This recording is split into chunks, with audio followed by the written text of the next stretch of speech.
Hello, selamat datang di teman curhat kamu bareng aku, Snowflake.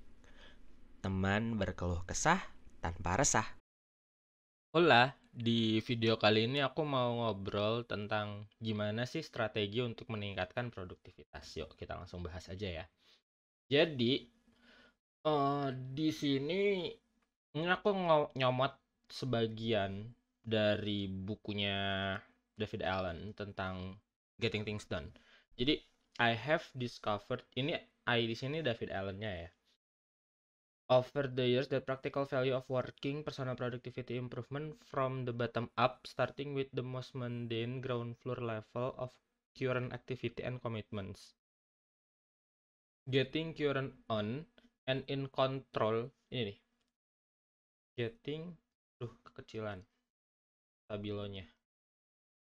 Jadi pakai stabilo nih. Getting current on and in control of what is in your in basket and on your mind right now, and incorporating practices that can help you stay that way will provide the best means of broadening your horizon. I mean, di sini kan kita mau ningkatin produktivitas nih, judulnya kan strategi meningkatkan produktivitas.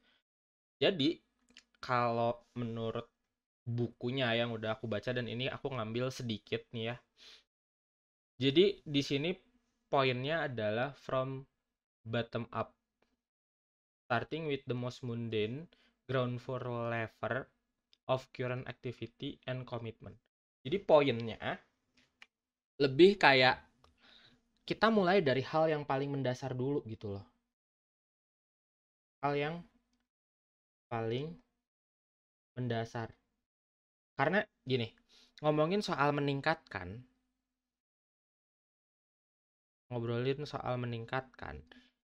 logikanya hal ini kita bisa ningkatin sesuatu kalau kita udah ada di ketinggian sesuatu gitu loh. Keletot sih gue. Ketinggian sesuatu atau di level sesuatu gitu, level tertentu. Nah, jadi misalnya kita udah bisa menyelesaikan 5 konten sehari. Nah, baru meningkatkan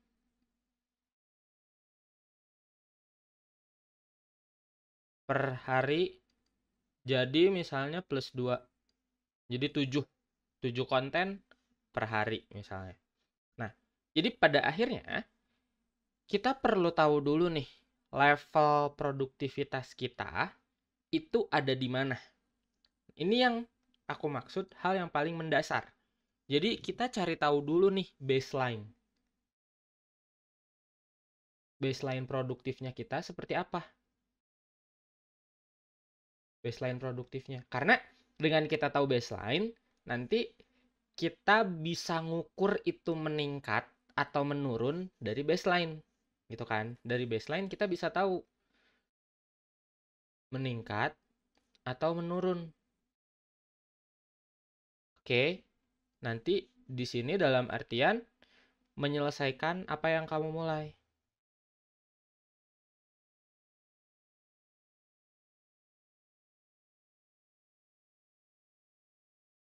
Misalnya gini, baseline produktif itu.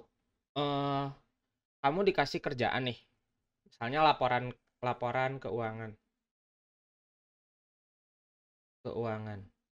Nah, rata-rata laporan keuangan ini bisa selesai dalam waktu selesai dalam waktu 3 jam. Rata-rata gitu. Kadang 3 jam, kadang 4 jam, kadang 2,5 jam. Tapi rata-rata kurang lebih di angka 3 jam. Dari seringnya kamu ngerjain laporan keuangan karena kamu adalah accountant misalnya. Nah, jadi kita punya baseline produktifnya kamu nih. baseline produktifnya kamu untuk laporan keuangan selesai dalam waktu 3 jam.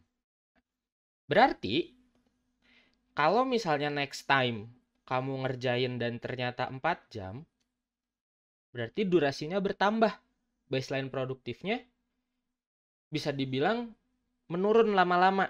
Kenapa? Karena semakin lama kamu mengerjakan, semakin sedikit yang kamu selesaikan. Jadi yang harusnya, let's say kamu bikin 5 laporan itu, 5 laporan dalam 5 hari itu, gimana sih? Bentar.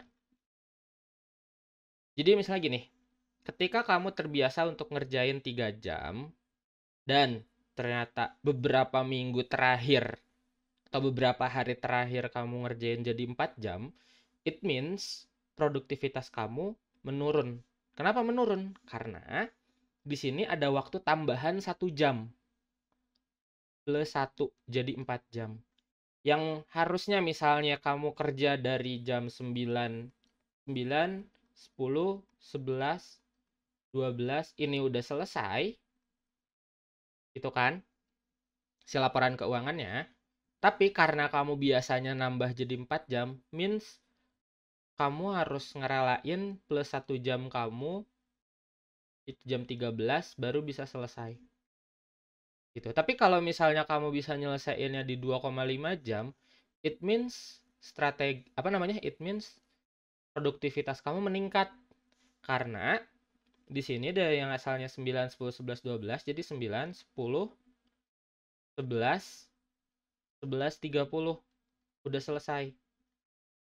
Kamu punya 30 menit luang yang bisa kamu pakai buat apapun.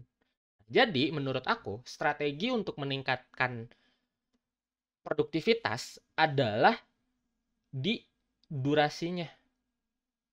Durasi penyelesaiannya. Penyelesaian apa yang kamu mulai.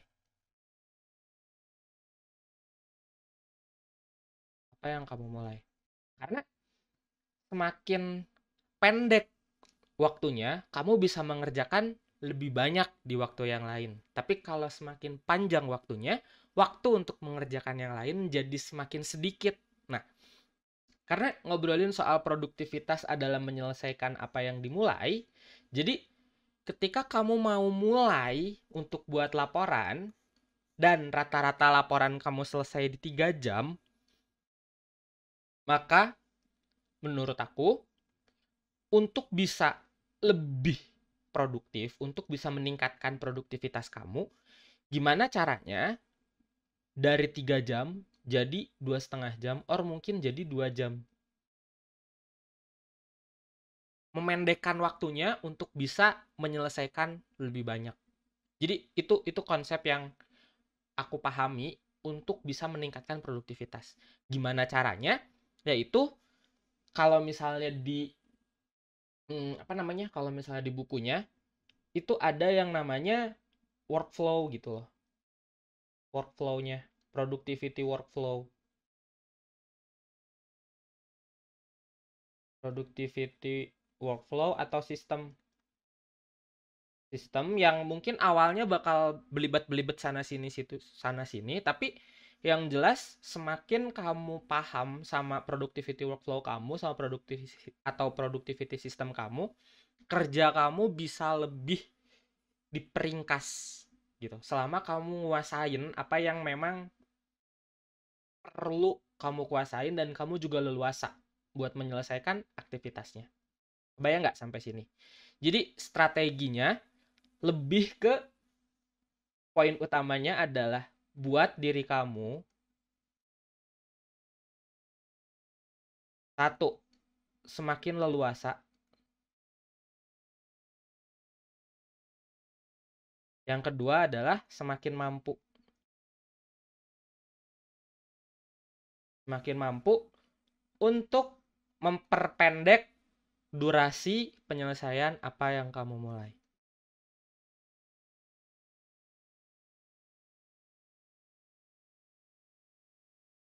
Duh, ini kenapa sih? Sorry. Tulisannya jadi enak gini nih, pen. Memper pendek. Durasi penyelesaian apa yang kamu mulai. Jadi itu strateginya biar kamu bisa semakin produktif. Oke, coba apa yang kamu pahami tulisin di komen, kita ngobrol lebih banyak di sana. Thank you guys for watching.